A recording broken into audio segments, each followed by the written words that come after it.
Merci de m'accueillir ce soir, c'est très rare quand je viens à l'UC. Je pense pas avoir fait...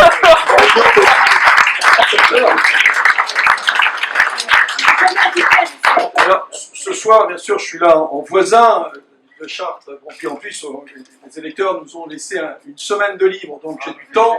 Je me balade, je suis passé à Luisan, je suis allé à Mavillé, je viens à l'UC, parce que dans cette ville, comme à Mavillé, il y a une situation quand même qui est préoccupante. De manière différente de Mavillé, mais il y a une situation qui est préoccupante. Et aujourd'hui, j'interviens surtout en tant que président de l'agglomération, parce que je pense que j'ai un devoir. D'ailleurs, moi, je souhaite me représenter comme président de l'agglomération. J'ai été élu correctement à Chartres, j'espère que mes collègues feront confiance.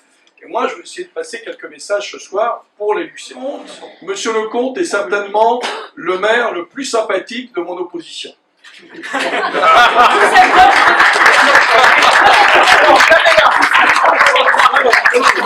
Non, mais moi je fais la différence sur dimension politique. Monsieur Lecomte ne vient à aucune réunion du comité des maires. Il n'existe pas. Jamais il a défendu les couleurs de l'UC dans quelque réunion que ce soit. Il n'est pas présent au conseil communautaire. Vous vous rendez compte de l'importance qu'a pris cette agglomération. Alors, le problème de l'UC, je le connais un peu, mais je vais vous le développer un petit peu. L'UC, c'est 600 hectares. 120 hectares de zones d'activité industrielle qui doivent évoluer. L'UC ne peut pas se réorganiser tout seul. Le premier exemple que vous avez eu, qui est de la responsabilité totale de M. Lecomte, c'est Cap Ouest. Cap Ouest, un projet qui était positionné, il y avait obligation de proposer une réorganisation des espaces libérés. M. Lecomte n'a pas été capable de mener un projet qui permettait de répondre aux exigences du SCOT qui disait Cap Ouest se fera que s'il y a un projet de réurbanisation du quartier des 8 hectares libérés par la grande surface. Et c'est pour ça qu'il y a une grande surface qui s'est installée à Bargeville. Et ça, c'est préjudiciable de façon durable pour l'UC.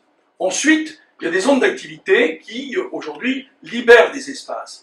Et pour pouvoir réurbaniser, il faut de l'argent. Monsieur Lance l'a dit tout à l'heure, un mandat, 10 millions d'euros d'investissement. Pensez, la ville de Chartres a investi dans le dernier mandat 170 millions d'euros.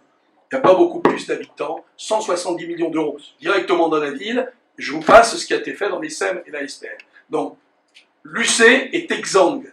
L'UC ne peut pas faire seul, ne peut pas porter ce genre de choses. D'ailleurs, le maire a voté avec nous, on a voté pour une ZAC intercommunale entre Luisan et l'UC pour que l'agglomération porte ses développements, parce que les deux villes, seules, ne pouvaient pas le faire. Donc cette ville est coincée, elle est étouffée.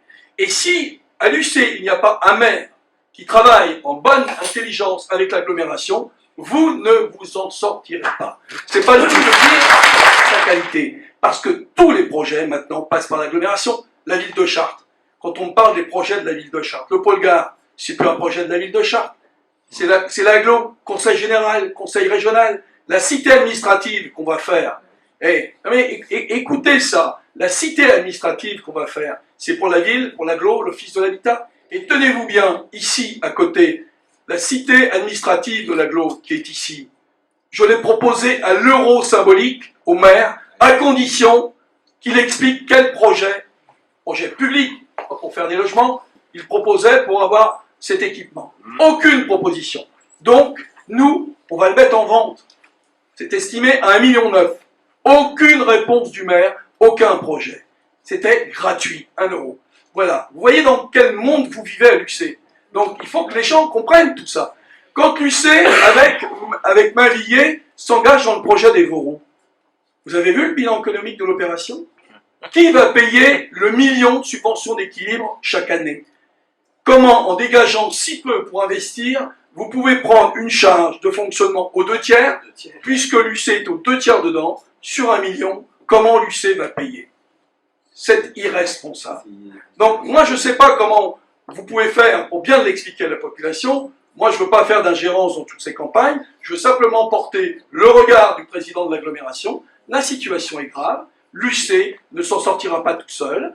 Pour ça, il faut mettre une équipe à la tête de l'UC qui est capable de discuter avec les autres communes et aussi avec l'agglomération par laquelle passera de plus en plus de projets. Je vous dis, même la ville de Chartres ne peut plus se passer de l'agglomération, alors qu'on a une situation financière qui est peut-être pléthore par rapport au reste, mais on ne peut plus se passer de l'agglomération.